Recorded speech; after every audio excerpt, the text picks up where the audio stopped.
Welcome back to the channel. So for today's video, I'm gonna have this turbo Mazda 6 versus the Mazda 3 hatch. We're gonna see how they do. It's gonna be a 20 and 40 roll, but let's get into it. So I'm gonna be riding with Justin just to add a little bit more weight so that the Mazda 3 has a better chance, but I'm pretty sure everyone knows how this is gonna go, so this is just mostly for fun. So this is gonna be the first 20. Way faster than 20.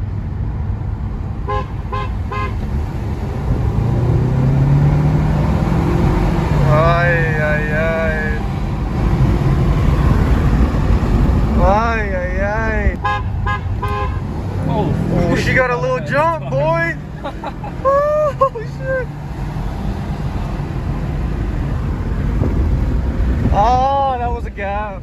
That was a gap.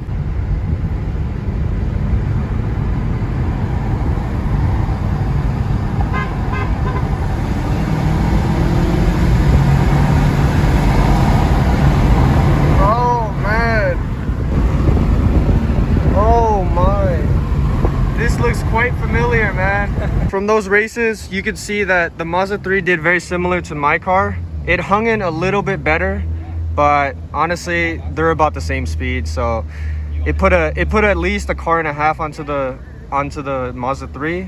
But hopefully you guys like that video. I'll see you guys in the next upload.